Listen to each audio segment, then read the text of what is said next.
bahwa ini dari sektor formal, informal, termasuk petani. Ya. Bagaimana hitungannya ini kok petani bisa masuk, Pak? Kalau banyak informal, kenapa kita nggak lindungi yang banyak ini? 61% pekerja kita itu ada di desa, Pak. Oh, 61%. Dan mereka paling banyak petani, nelayan, peternak. Sementara mereka juga mendapatkan antara lain misalnya benefit yang beasiswa tadi? Sama. Oh. Benefitnya Pak, mau apa Pak Dom dengan petani di Cibolga sana sama benefitnya Pak. Bagaimana IT menjangkau orang yang nggak melek digital. Nah itu kami pakai agent.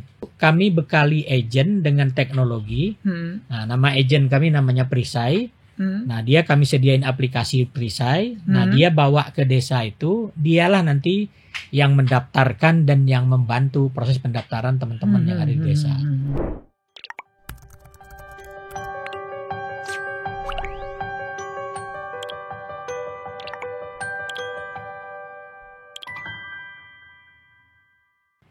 Assalamualaikum warahmatullahi wabarakatuh. Salam sejahtera untuk kita sekalian. Om Swastiastu, Namo Buddhaya, salam kebajikan. Tribuners, jumpa kembali dengan saya, Domu Ambarita, Wakil Direktur Pemberitaan Tribun Network, juga pemimpin redaksi Warta Kota Network.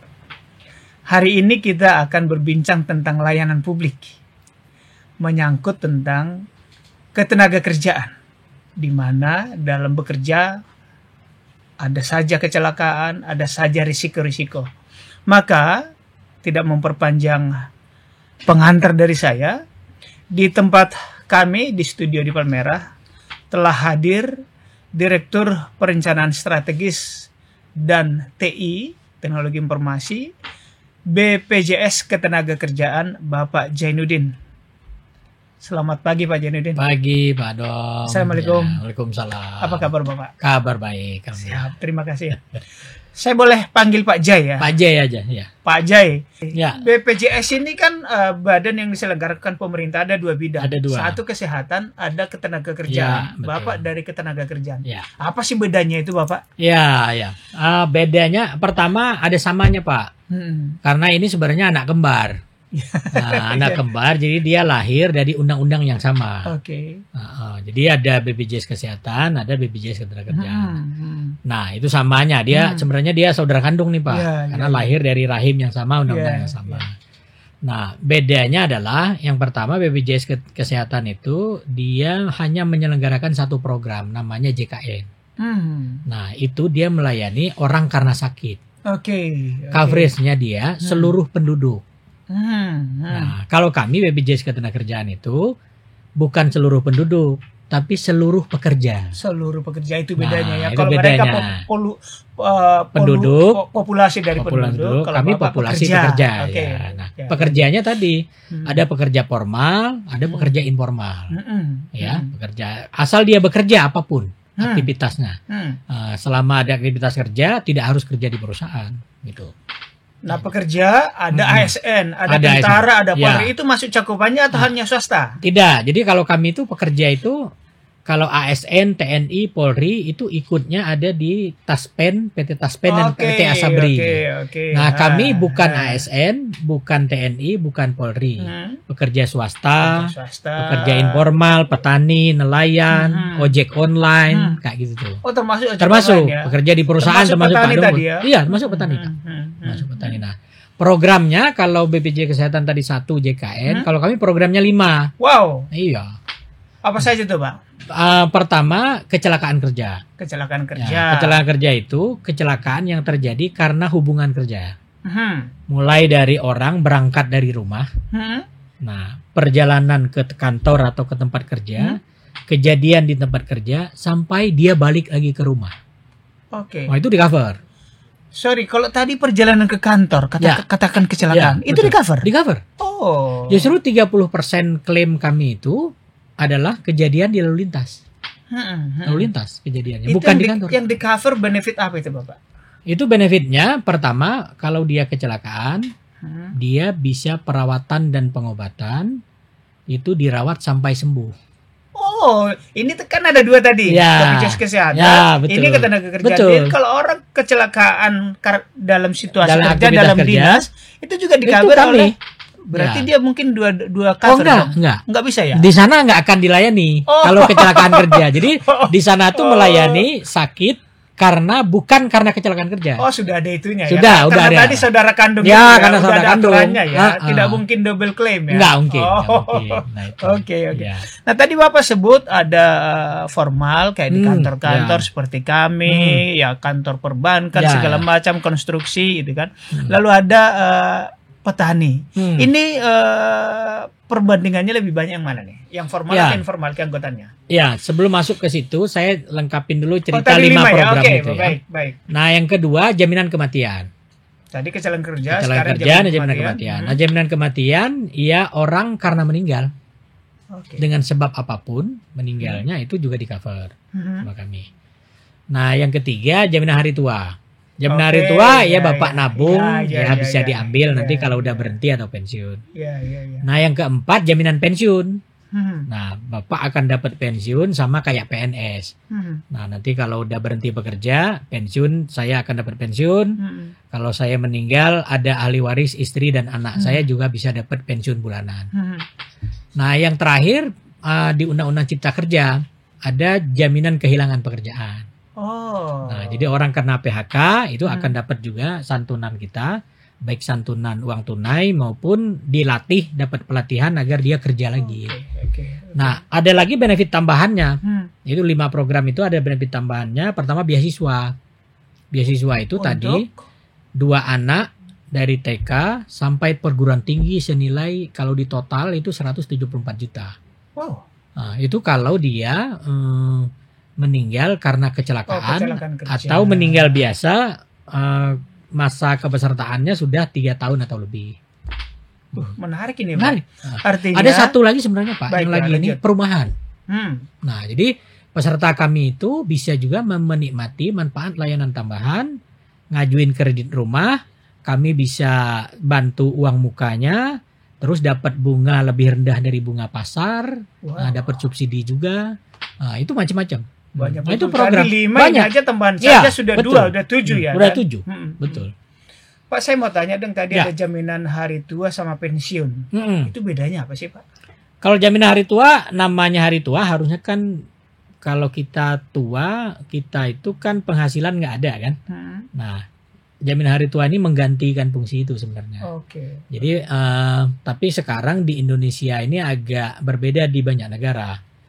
Di kita ini karena regulasinya itu orang berhenti bekerja juga bisa diambil sama dia uangnya, atau pada saat dia berhenti bekerja pensiun, nah dia ambil ini uangnya sekaligus. Itu jaminan hari tua, Pak.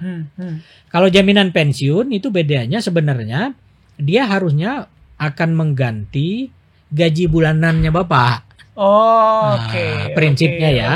Nah, tapi di situ ada syarat. Kalau dia masa kepesertaannya kurang dari 15 tahun, itu Bapak terima akan lamsam sekaligus. Mirip kayak JHT tadi jadinya.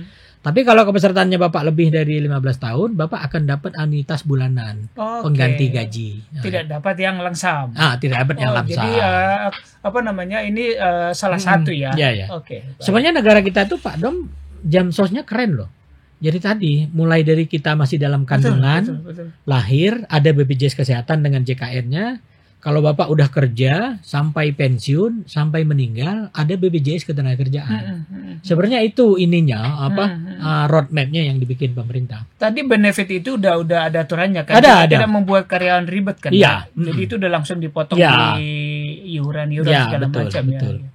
Nah, Pak, yang tadi yang beasiswa itu menarik itu. Jadi kalau semoga enggak semoga orang tua kita panjang umur. Tetapi gitu. Kalau ada kasus orang tuanya meninggal, dia masih sekolah atau kuliah, untuk mendapatkan beasiswa bagaimana caranya? Kalau dapat beasiswa itu proses klaim biasa. Jadi misalnya dia ada orang tuanya meninggal. Ya misalnya gampang lah, saya meninggal gitu kan. Nah, ahli warisnya istri saya atau anak saya tadi mengakses BPJS Ketenagakerjaan, bisa datang ke kantor atau kanal digital yang kami sediakan.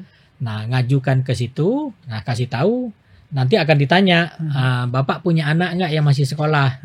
Kalau ada, nah nanti anaknya dicek, kalau SD dari SD sampai perguruan tinggi itu dibayar tiap tahun untuk memastikan dia sekolah. Nilainya kalau perguruan tinggi itu misalnya setahun 12 juta. Wow. Jadi kalau dia kuliah 5 tahun ya itu 60 juta. Tapi dibayarnya tiap tahun. Tiap tahun ya. Karena kita harus memastikan dia sekolah. Artinya kalau dia masuk di PTN Betul. sangat terbantu. Sangat terbantu, Pak.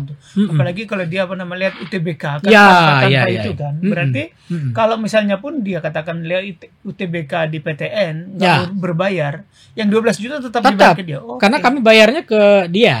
Keren. Ini ada menira. Ada salah satu rektor nanya sama saya. Pak Jai, di kami kan uang kuliah hanya 3 juta katanya. Kan? Ya. Nah, Bapak kan 12. Itu dibayar 12 juta atau dibayar 3 juta? Tetap kami bayar 12. Ibaratnya surplus 9 juta. Iya, kan itu manfaat untuk anaknya dia. Oke. Makasih Pak Jai. Ya. Pak Jai, sebelum kita masuk ke IT, tadi kan Pak Jai ngomong bahwa ini ada sektor formal, informal termasuk petani. Ya. Bagaimana hitungannya ini kok petani bisa masuk, Pak? Iya. Secara ekonomis bagaimana itu? Ini pertanyaan menarik. Ini BPJS Ketenagakerjaan itu dulu namanya PT Jam Sostek. Dulu BUMN kan? BUMN dulu kita belum nirlaba sifatnya. Nah, kita bertransformasi jadi badan tahun 2014. Kami jadi badan nirlaba, namanya Badan Hukum Publik. Nah, kalau dulu BUMN ini bukan lagi Badan Hukum Publik, tanggung jawabnya langsung ke Presiden. Jadi kami ditugaskan menjadi wakil negara untuk melindungi banyak orang, banyak pekerja. Nah, dulu era Jam Sostek itu memang fokus kami ke formal, orang yang bekerja di perusahaan. Ya. Nah, setelah jadi badan, kami lebih banyak dituntut, namanya Badan Hukum Publik. BPJS-nya, S-nya itu sosial, Pak. Ya, S-nya itu sosial. Ya, sosial. Ya, namanya sosial berarti nirlaba ya. Nirlaba. Jadi akhirnya kami lihat kondisi Indonesia ini sebenarnya pekerjanya banyak formal atau informal? Informal. Nah, kami merubah mindsetnya. Kalau banyak informal, kenapa kita nggak lindungi yang banyak ini tanpa meninggalkan yang formal? Satu. Kedua, setelah kita cari, informal ini ternyata paling banyak di kota atau di desa, Pak. Dari desa kayaknya. Desa. 61% pekerja kita itu ada di desa, Pak. 61%. Dan mereka paling banyak petani, nelayan, peternak. Paling banyak ini. Nah, inilah akhirnya kita ubah konsepnya mulai 2000, terutama semenjak era kami misalnya 2021, kami ubah fokus kami 4. Ekosistem desa, ekosistem pasar, UKM, sama namanya pekerja rentan, vulnerable. Nah, ini fokus kita. Makanya kami growth-nya 3,5 kali lipat di sektor informal nih. Dan memang paling banyak petani, pedagang, nelayan gitu. Bapak, mereka meningkat.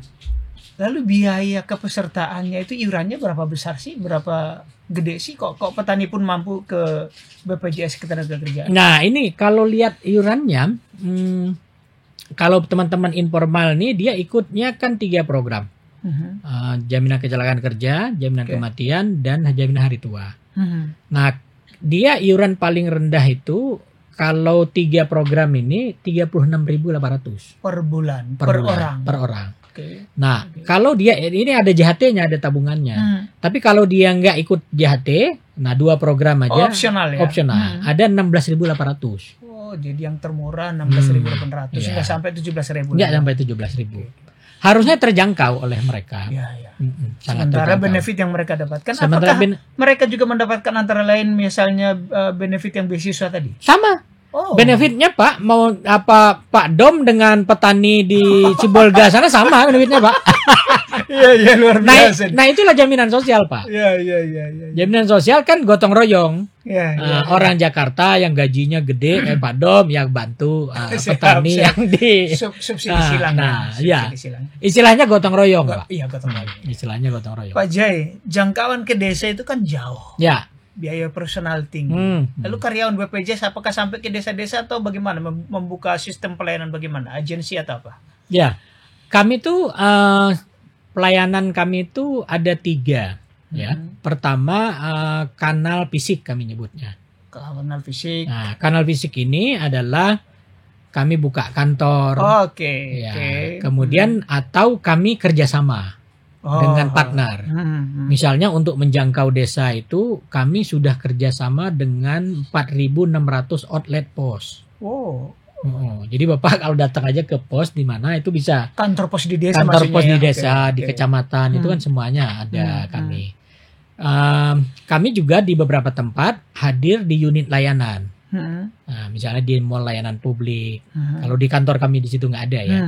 Nah, kedua kami punya kantor 325 kantor se-Indonesia. Nah, ini kanal fisik. Kedua, bagi orang-orang yang literasi digitalnya bagus, nah kami pakai digital. Fully digital. Ada namanya Jimo, ya. Nah, orang bisa langsung daftar di sini, bisa klaim langsung di sini, 15 menit uangnya cair, gitu. Ya, itu Jimo. Nah, perusahaan juga gitu.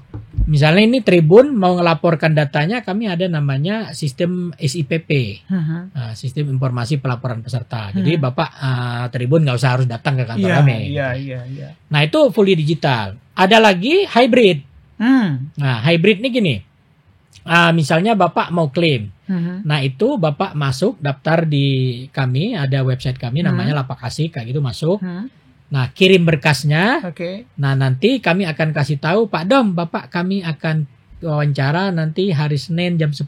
By online. By online. Nanti video call sama kami, Bapak tunjukin berkasnya, kasih nomor rekening, uang juga cair.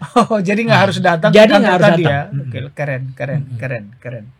Keren Pak Jai. Ya. Pak Jai berkaitan dengan IT atau TI, barangkali ada yang perlu mau disampaikan Pak. Apa sih terobosan yang dilakukan oleh BPJS Ketenagakerjaan di bidang teknologi? Karena kita sekarang memasuki kan era canggih bahkan kecerdasan buatan. Benefit apa yang diberikan oleh BPJS Ketenagakerjaan di bidang IT ini? Nah, tadi tugas kami kan isu besar kami kan ada 3 sebenarnya Pak. Kami ini tantangannya 3. 1, awareness tentang program jaminan sosial kerjaan itu masih rendah. Harus kami akui, ini PR kami lah. Nah, kemudian yang kedua tadi coverage. Kami belum menjangkau, belum universal coverage seluruh pekerja dari desa sampai kota itu belum semuanya. Jadi coverage kami masih di kisaran 41%. 41% nah, dari populasi pekerja. Dari populasi pekerja. Nah, kemudian yang ketiga adalah tadi dengan meningkatnya peserta, dengan jenis program banyak, nah itu beban layanan kami juga naik. Nah, dengan tantangan ini tentu digitalisasi dan IT harus jadi solusi. Karena kalau mau nyari orang dari Sabang sampai Merauke, kita punya desa 88.000 desa dan sebagainya kan. Nah, itu harus dengan pola 3 tadi. Cabangnya tetap, hybrid ada, digital juga makin bagus. Nah, digital kita contohnya Jimo. Jimo itu orang klaim JHT kami itu bisa datang ke kantor, tadi bisa hybrid, video call tadi, bisa Jimo. Nah, Jimo itu sudah sudah hybrid dan Jimo itu udah 65%. Jadi orang ngambil JHT ke kantor kami itu tinggal 35%. Berarti kemajuan teknologinya sudah ya. 65%-nya udah dengan teknologi. Melalui Jimo dan tadi yang kemajuan teknologi tadilah yang memungkinkan kalau ada anggota atau peserta yang mau benefit, misalnya tadi putus hubungan kerja segala macam, 15 menit clear ya tadi. Untuk cair JHT-nya. Dan kalau Jimo ini tapi dia ada syaratnya kalau saldonya di bawah 15 juta. Nah, itu prosesnya singkat, kira-kira 15 menit itu selesai. Dan mohon maaf ini kalau dia online kan bersih kan? Oh iya. Nggak ada apa-apa kan di tempat lain gitu. Tapi mau online nggak online juga bersih semua itu Bang. BPJS mah paling BPJS Ketenagakerjaan bersih, tapi di tempat lain nggak ada biasa. Iya kan? Kalau udah online kan nggak ada gitu kan? Iya. Ada lagi Pak di bidang IT terobosan baru. Nah, gimana IT, mungkin yang menarik, bagaimana IT menjangkau orang yang nggak melek digital. Nah, itu kami pakai agent. Jadi misalnya ada kan profil peserta kami itu yang melek digital, literasi digitalnya bagus itu 70%. Nah, kan yang 30% ini tetap kami harus layani kan. Betul. Nah, caranya tadi pelayanannya manual, dia datang ke kantor, atau kami bekali agent dengan teknologi. Nah, nama agent kami namanya Perisai. Nah, dia kami sediain aplikasi Perisai. Nah, dia bawa ke desa itu, dialah nanti yang mendaftarkan dan yang membantu proses pendaftaran teman-teman yang ada di desa. Kami punya agent itu udah hampir 30 ribuan. Wow. Oke, nanti saya masuk ke agent, tapi di situ dulu. Jadi kalau peserta ada kendala yang tadi 30% literasi digitalnya rendah, dia boleh minta bantuan agent yang jumlahnya 30 ribuan tadi di seluruh Indonesia. Oke, baik. Pak ke agent. Bagaimana caranya misalnya saya atau keluarga saya di desa atau dimanapun mau jadi agent di desa-desa, karena tadi kan layanannya 300-an 21 kantor, sedangkan kabupaten kota kita 514. Artinya belum tentu ada di semua kabupaten kota kantor. Nah, kalau di sana agen-agen berminat, bagaimana caranya untuk menjadi mendaftar sebagai agen? Apa syarat ketentuannya? Nah, agen ini dia bagian kepanjangan tangan kami karena luasnya Indonesia, banyaknya pekerja yang harus kita jangkau, itu kan nggak mungkin harus karyawan kami sendiri yang harus datang door to door gitu. Nah, untuk itu kita harus partnership. Nah, partnership ini kita create namanya agen, namanya Perisai. Nah, untuk jadi Perisai ini nanti siapapun ini peluang kerja sebenarnya. Ini bagian dari inisiatif kami job creation. Nah, membuka lapangan kerja, dia datang ke kantor kami, kantor cabang kami, nanti diseleksi di situ, dilatih untuk jadi agent kami. Nah, setelah selesai dia dapat aplikasi nanti, nah, dikasih usernya, aplikasi Perisai, udah dia bisa berproses mendaftarkan orang, membantu klaim. Nah, tiap bulan dari orang yang dia daftarkan, dari iuran yang dia kolek, itu ada fee-nya yang kami bayarkan secara bulanan. Nah, itu Perisai, Pak. Oke, dari proses dia cukup katakanlah bawa handphone. Download aplikasi, datang ke kantor cabang, dia dilatih, jadi agen. Penghasilan dia dapat fee. Dapat fee, betul. Nah, rata-rata penghasilan mereka itu katakanlah ada yang wah enggak? Ada yang wah enggak? Mungkin melebihi gaji saya kali. Itu karena dia sistemnya agent, penghasilan dia akan tinggi kalau dia rajin. Dan sebaliknya. Bukan gaji bulanan ya. Bukan gaji bulanan karena dia fee per peserta tadi. Nah, itu menarik Pak Dom. Jadi ada yang udah dapat bulanannya misalnya 60 juta. Wow. Saya pernah datang gini cerita nih. Benar. Ini true story nih. Pak, saya sekarang sudah nyicil mobil X, deh nggak boleh merek ya. Nanti aja kita ngomong di sana. Kalau dia mau bayar iklan boleh. Nah, itu contohnya Pak, dia udah bisa kredit mobil setelah jadi agennya BPJS Ketenagakerjaan. Iya, betul. Ini ada satu daerah Pak. Saya sebut kalau ini boleh kan? Boleh. Di NTT. NTT, gubernurnya teman saya Pak Melki. Melki Lakalena, Bung Melki ya, teman kita bersama Pak. Saya juga teman dulu ya. Nah, di sana ada satu daerah, satu desa ya, daerah ND ya kalau saya nggak salah. ND, oke. Nah, itu perisainya masif sekali di desa-desa itu. Ya karena tadi, mohon maaf, dia akan dapat misalnya bagi teman-teman kita di desa itu dapat fee 1 juta per bulan aja sudah membantu mereka. Itu, ya di desa luar biasa. Nah, itu udah membantu kita. Jadi saya pernah ke sana, saya cerita, kenapa ya ini menarik? Kan harusnya saya bilang perisai saya waktu itu ya bagusnya harusnya di kota begini kan. Ternyata di desa yang bagus. Nah, itu salah satu desa yang bagus banget, perisainya di sana. Nah, karena di sana tadi udah dapat 1 juta itu sangat berarti bagi teman-teman kita orang desa. Kebetulan saya orang desa juga Pak sebenarnya. Jadi saya bisa merasakan. Kita harus bangga orang desa. Kalau orang desa tidak ada, orang kota nggak bisa makan beras toh. Jadi, menarik Pak ya. Berarti orang atau agen aktif karena dia dapat revenue, pendapatan, Sedangkan masyarakat tertarik karena tadi banyak betul manfaatnya sampai yang beasiswa segala macam ya. Jadi sampai sekarang di desa justru masif ya. Masif. Justru agen saya masifnya di desa sekarang Pak. Keren.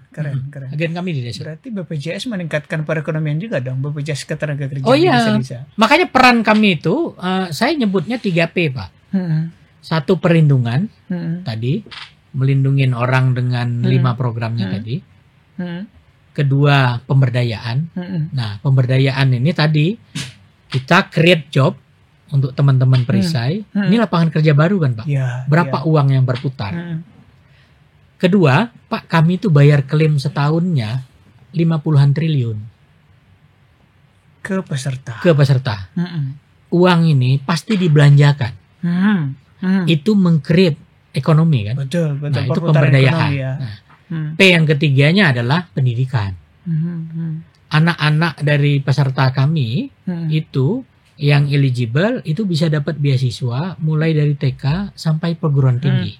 Sekarang kita penerima beasiswa kita udah hampir 100-an ribu. Wow. Jadi kita itu perlindungan, pemberdayaan, sama pendidikan. Pak Jai, tadi kan disebut masif seperti di ND tadi, kan? Siapa nggak tertarik, apalagi disebut bisa mencicil mobil X, gitu kan? Pak, apa syaratnya dan kemana mereka mendaftar untuk bisa jadi agen?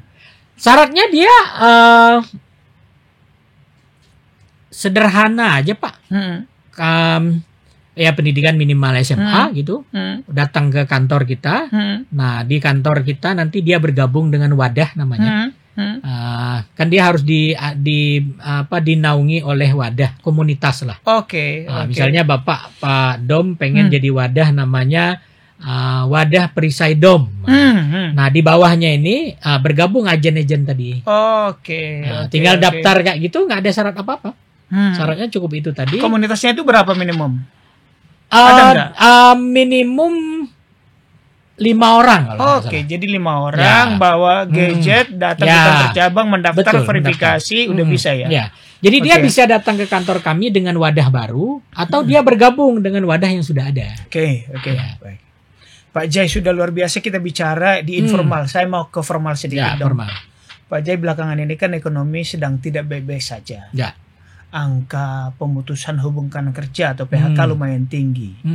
Nah, kalau dari sektor formal ini, katakan dia sudah PHK, pengen membuka usaha, modal gitu, apa syarat dan ketentuan supaya bisa mengambil benefit dari BPJS Ketenagakerjaan?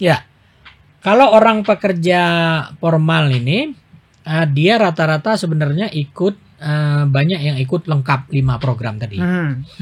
Nah, kalau misalnya dia tiba-tiba PHK, misalnya saya PHK, yang pertama saya bisa memanfaatkan namanya jaminan kehilangan pekerjaan.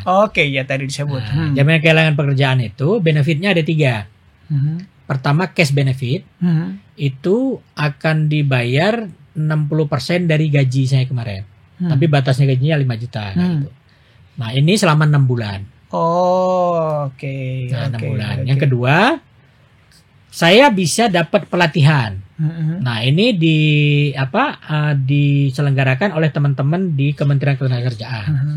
Dilatih agar saya bisa siap kerja kembali, atau saya dapat pelatihan untuk alih profesi. Misalnya gitu. Misalnya, udahlah saya nggak mau kerja di kantor lagi, saya mau jadi buka warung bakso, warung kopi gitu kan. Nah, misalnya saya bisa dilatih sesuai dengan yang saya pengen. Ketiga, akses pasar kerja. Nah, saya bisa ngelihat di Kemenaker, akses pasar kerja, saya bisa nyari di mana aja. Kalau itu jaminan kerja lagi ya. Kalau mau kerja lagi. Kedua, kalau saya punya tabungan JHT tadi, JHT-nya bisa saya ambil. Pokoknya setelah PHK boleh diambil. Itu ada masa tenggaknya nggak Pak? Tahun, 2 tahun? Enggak, sebulan setelah PHK udah bisa diambil. Yang penting ada bukti bahwa yang bersangkutan di PHK. Gitu ya. Nah, kalau satu lagi jaminan pensiun. Kalau jaminan pensiun itu baru bisa diambil kalau usia pensiunnya udah memenuhi syarat. Jadi nggak bisa diambil sekaligus. Pak, mohon maaf. Misalnya benefit-benefit tadi sudah diambil usianya 45 tahun misalnya. Nanti setelah pensiun dia masih ada benefit lagi yang bisa ambil? Jaminan pensiun. Keren. Jaminan pensiun. Makanya tadi sebenarnya Indonesia itu kan keren Pak, saya bilang tadi. Dia punya skema Jamsos itu dari mulai orang belum lahir di dalam kandungan udah ada. Sampai orang meninggal gitu. Iya. Keren sebenarnya Pak. Keren. Makanya ini sama-sama ini Tribun harus juga sounding terus. Ini program bagus Pak, program negara itu. Betul Pak. Program masuk surga saya bilang tuh. Iya. Program masuk surga, amal ibadah. Baik, Pak Jaya. Tadi kita sudah bicara tentang formal informal, desa dengan di kota, lalu IT gitu ya.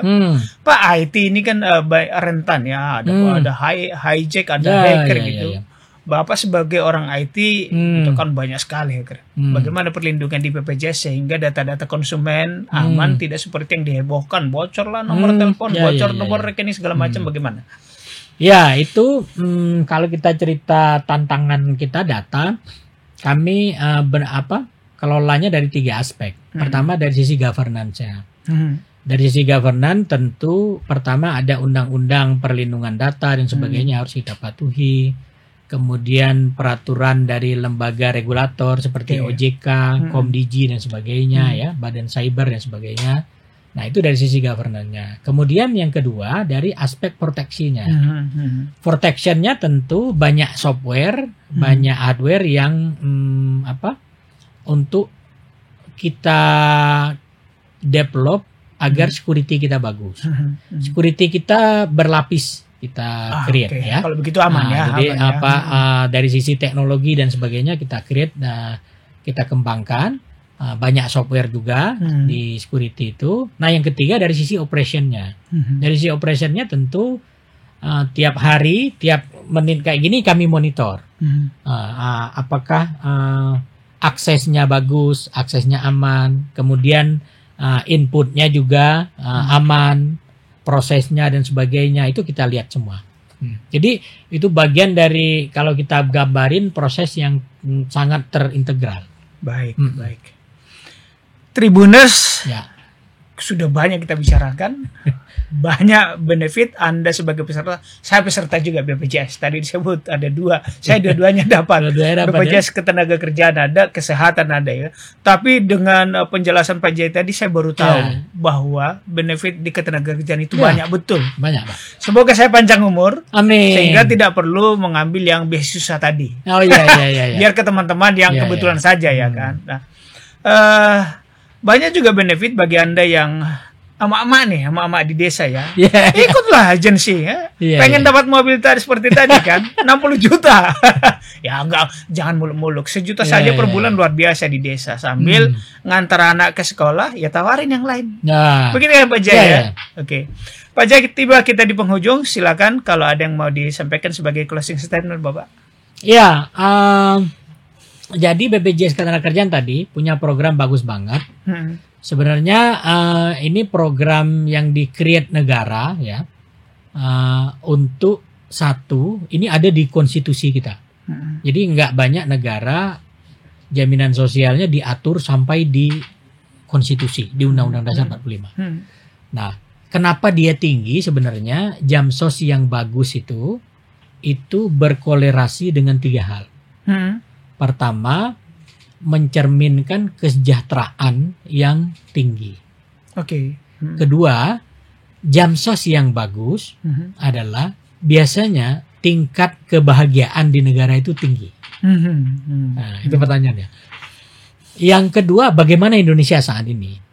Nah, banyak negara itu misalnya kiblat kita sebenarnya negara-negara Eropa, Skandinavia itu akumulasi dana jamsosnya itu udah melebihi PDB-nya. Ya. Jadi ada yang udah 200% dari PDB-nya, 100% dari PDB-nya, ya. Negara Denmark misalnya kalau kita lihat ya, Norway dan sebagainya itu bagus tuh. Nah, makanya di sana tadi kebahagiaan tinggi, kesejahteraan juga tinggi gitu kan. Nah, ini PR kita. Nah, tadi makanya kan literasinya harus bagus, awareness-nya harus bagus, makin banyak orang harus terlindungi, harus banyak orang agen-agen tangan-tangan baik tadi yang menyebar di mana-mana tadi.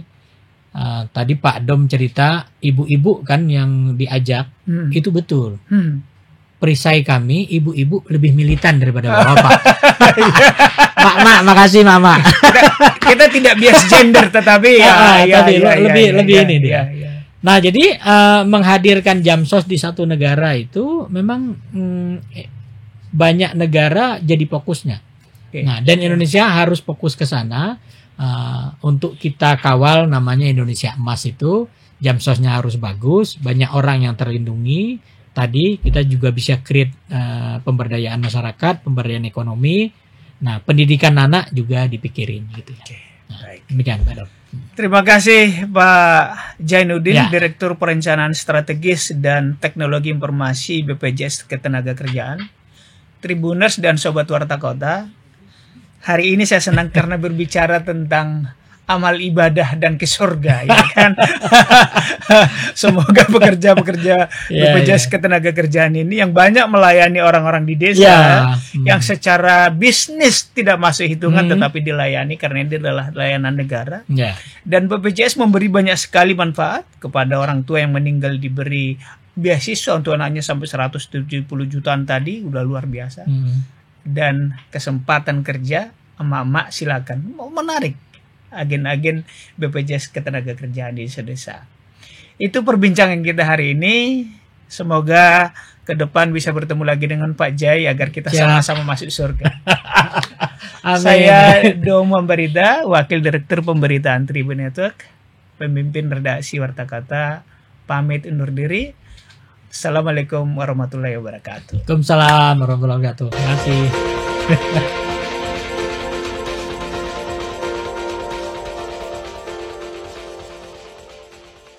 Terima kasih sudah nonton.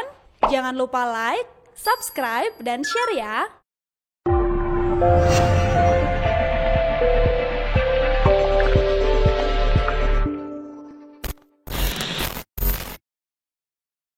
Download Tribun X sekarang. Menghadirkan lokal menjadi Indonesia.